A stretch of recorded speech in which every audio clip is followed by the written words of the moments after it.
is I want to walk you through a psalm of King David. Now, some of you maybe have heard of King David before. We tend to always think of David and Goliath, right?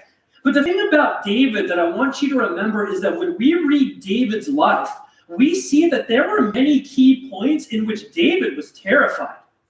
There were many times in David's life in which he didn't know what to do. He didn't know if help was going to come, in which David was really, really scared. And so some of David's Psalms talk about this. He goes, God, I'm scared. God, I feel like you're not with me. But there are other songs that David wrote that remind us, hey, even though I'm scared, God is still big, and I need to remember how big God is. And so in particular, what I'm going to do is I want to walk you through the 29th Psalm. And so if you've got your Bible, open it up to Psalm 29. If you've got your app, turn them on. If you have neither, listen to my beautiful voice. But we're going to go to Psalm 29.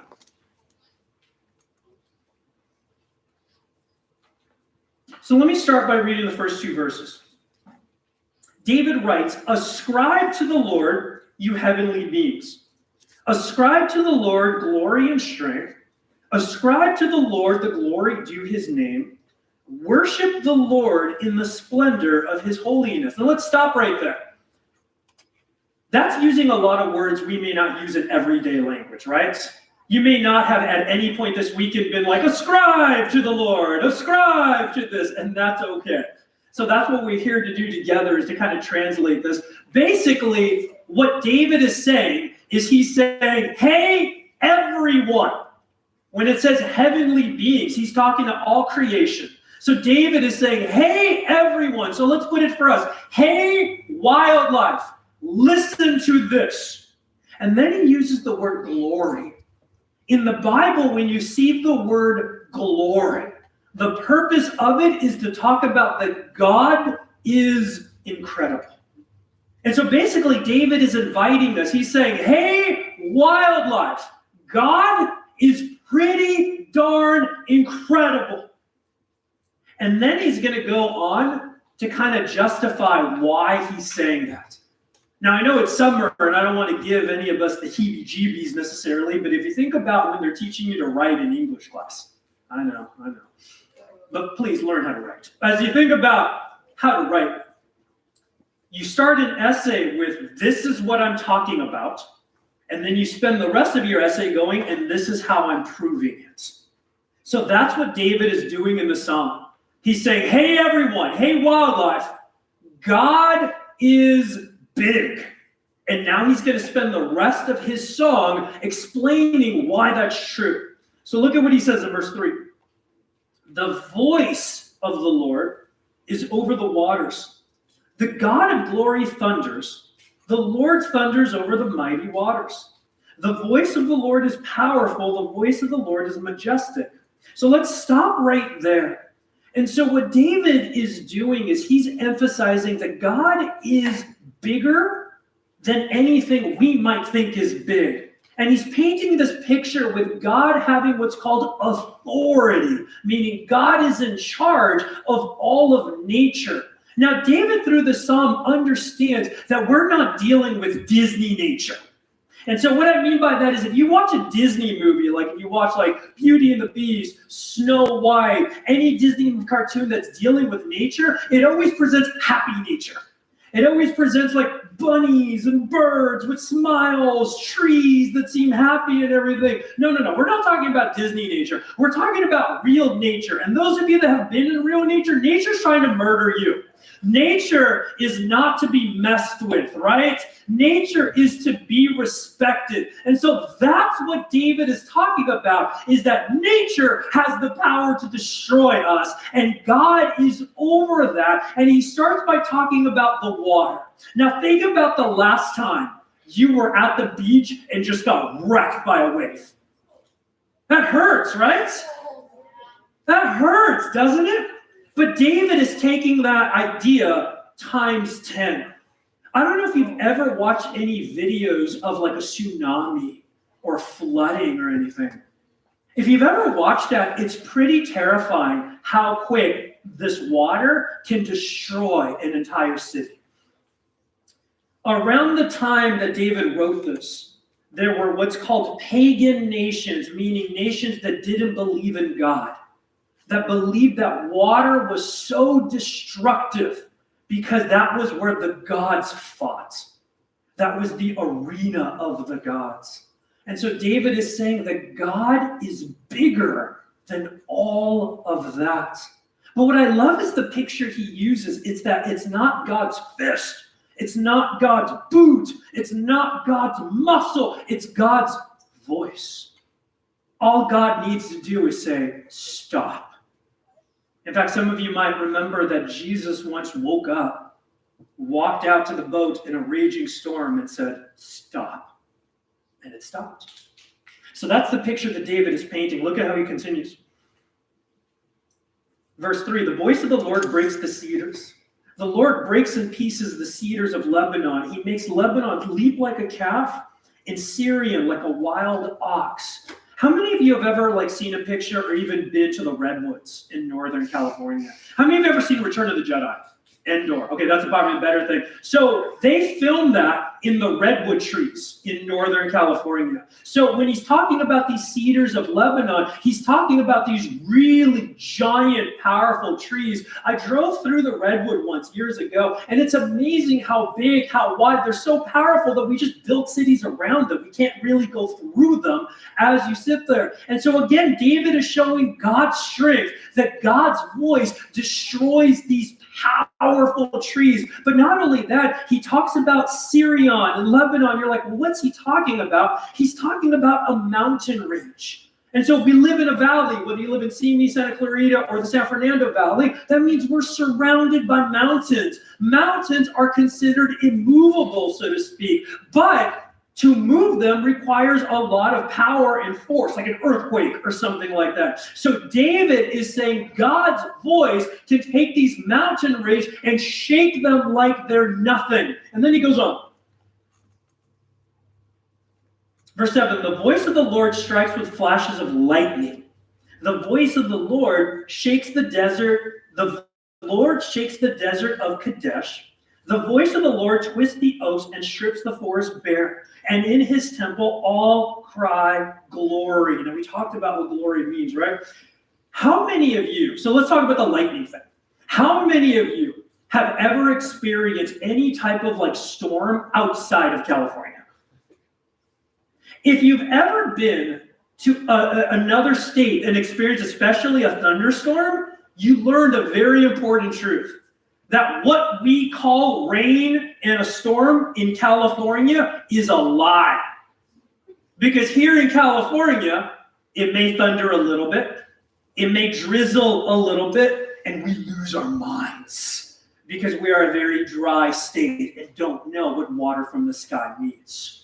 If you go to another state, I actually just got back from Kentucky and experienced one of these thunderstorms. It feels like you're in the middle of a war zone. It feels like bombs are going off because of the thunder and lightning. It's a very quick way to find out who's from California because they're the ones under the table going, we're gonna die, while everybody else is really calm. So this is the type of thunderstorm that David is talking about, that God's voice is like the most powerful thunder just cracking, like bombs going off. Again, he gives this picture of these trees, again, being stripped of the desert. Now, this is an important thing. Some of you may remember this picture that the people of Israel, after Egypt, that they wandered in the desert for 40 years, right? And so this desert is part of where the Israelites wandered. And something that's important is for Israel, the desert marked a place of some of their deepest fears. And God is saying, and David is saying, God is bigger than the biggest things that can scare you.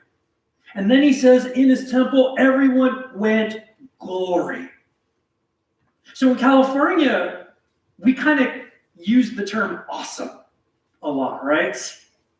And it's interesting because I came to find out that that's a very California thing. You know how I came to find out about this? Several years ago, I was in New York with my wife, and we were in a store. And she tried something on, and she's like, what do you think? And I said, hey, that looks awesome. And immediately this worker turned around and said, you're from California, aren't you? Yeah. We use the term awesome to describe things that are cool, that are wonderful. But the term awesome, we didn't invent in California. It actually existed for a long, long time, and it has a bigger meaning. It means to be in awe. About a couple weeks ago, I was here with you guys, and I talked about, have you ever looked out at nature and just went, whoa? Let me ask you this. Have you ever gotten away from the city and looked up at a night sky and actually seen stars? Here in Simi or the San Fernando Valley, if you look up like at any night, you see like 4 stars, right? Have you ever been away from the city and looked up and just seen the sky full of stars? And I don't know about you, but when that happens, every time I just sit there and go, whoa, that's big. That's what awesome really means. And that's what David is saying. That when we see God for how he is, that tends to be how we respond. Whoa, you're bigger than I thought. There's more to you than just these 4 stars. And then David goes on, verse 10. The Lord sits enthroned over the flood. The Lord is enthroned as king forever. So God is not just got strength, but he's got ultimate strength. He's king, and no one is higher than him. And David paints this picture that we tend to forget, and let's not forget where we came from. How many of you would say you're pretty forgetful? I'm very forgetful. I forget names all the time. I forget directions and where I'm going all the time. There have been numerous times in my life in which I've called someone, and in the time it took for it to ring a few times and them to pick up, I have forgotten who I called. And that's very awkward when they pick up and they're like, hello? Hello? Who's this? Who's this? There's no way to not look stupid when that happens. But the truth is, all of us to an extent are forgetful. And so David is saying, don't forget who God is. And he says that God is king over the flood. We talked about how destructive water is, right? But David is talking about the flood in Genesis. He's talking about how God used a flood to destroy the entire world except for Noah and his family. David is saying, remember that God is more powerful than even the flood that destroyed pretty much the entire planet. David is saying we can forget, and sometimes when we're scared, it can be easy to forget everything except what scares us. And David is saying, don't forget. This is why he's writing the song. Now, if this is where the song ended, that would be an awesome song, right? We sit there and go, man, God is big. God is over this. God's voice destroys things. We'd be like, that is a very good place to end this with an exclamation point. And yet David doesn't. He says 2 more things as we go in. The Lord gives strength to his people. I'm in verse 11. The Lord gives strength to his people. The Lord blesses his people with peace. Now, the first time I remember reading this kind of felt like a left turn. Because I remember sitting there going, well, we were just talking about how awesome God is. Why are you bringing us into this? Like, isn't this about God? And it is. But here's the point David is trying to make, especially when it comes to when we're scared. When we see how big God is, it helps us feel better that God is with us when it comes to facing what scares us. Because look at the first thing David said when he ended. He said that God gives us strength. Now again, what picture did David just paint? He said the God that is over water, the God that makes mountains shake, the God that destroys these giant trees, the God that uses his voice, that God will give you strength when you're scared over what's happening with your parents, when you're scared over that family member that is sick or you haven't seen, when you're scared over starting a new school or not knowing what's going to happen next or being in a new environment, when you're scared because you don't know if people like you or if you have that many friends, when you're scared and worried for whatever reason, David is saying that, God, we just painted this giant picture of that God will give you his strength. And he will give you peace. Now let's define what peace means. Peace doesn't mean that the bad things go away like that. Peace doesn't mean that everything automatically just gets better. Peace doesn't mean that you forget what is scaring you. But what peace does is that it reminds you that you are not alone and that God is with you. I think of it this way. I have 3 kids, and one of my favorite things in the world is theme parks and rides. I just love theme parks. I love rides. And my goal as a parent, other than introduce them to Jesus, was get them desensitized so they could ride the cool rides as early as possible. And my 9-year-old Gabriel, when he was, 3, we were at Knott's Berry Farm. Have you ever been to Knott's Berry Farm, like in the Camp Snoopy area? They've got this like little roller coaster, right? It's this little thing. I'm a little guy and I could barely fit in it. It's definitely like a kid roller coaster. But it's designed to be like your very first roller coaster. And I still have the video of it because I was excited. I'm like a proud guy. Like, it's his first roller coaster. Here we go.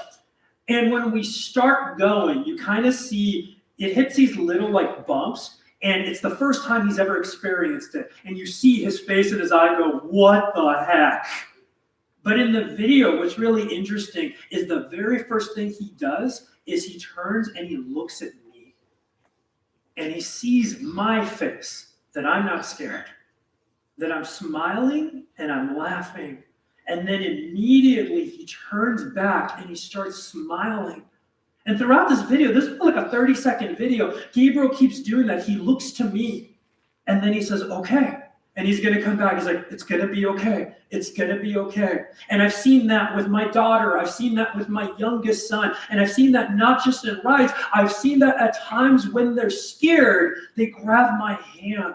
They'll move closer to me. They sit there and go, okay, well, mom's here or dad's here. We're going to be okay. And the reason I shared that picture is that's what David is saying is what peace is that there are going to be things in life that scare us. There are going to be things in life that downright terrify us. But what David wants to remind us through the song is that you are not alone, that God is with you. And I may be freaking out, but God is not. And David is saying, turn your head, see that God is with you, and then know, okay.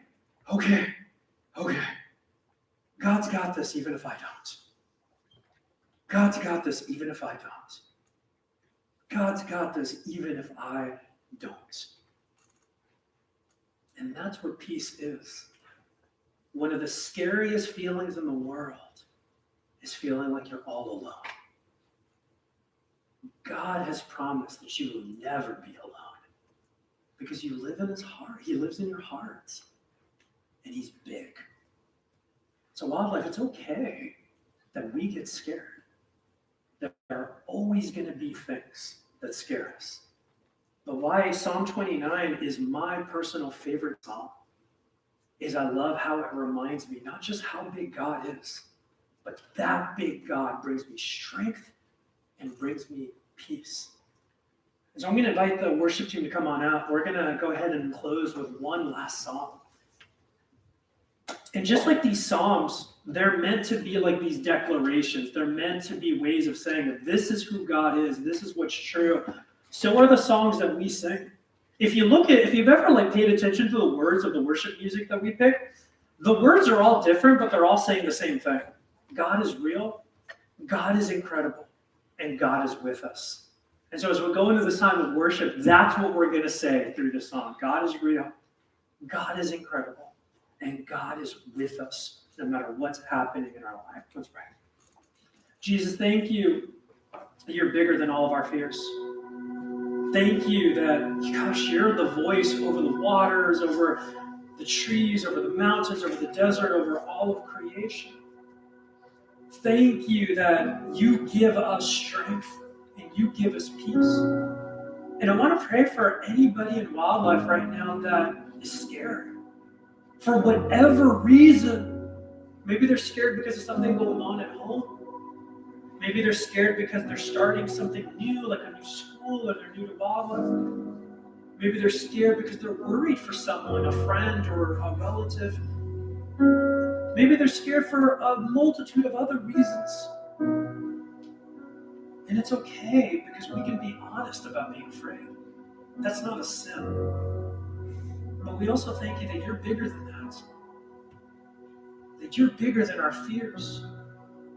And that while we're scared, you're not. And that you're here with us. And so I pray strength. And I pray peace over us, Jesus. That doesn't mean that everything is magically going to go away. But it means that we know we're not alone. And you're going to be with us, walking with us through whatever it is that scares us. And so as we sing this last song, just remind us of the truth about who you are, and that we get to declare it. And it's in your name. We all said, amen. Let's stand together, Wildlife.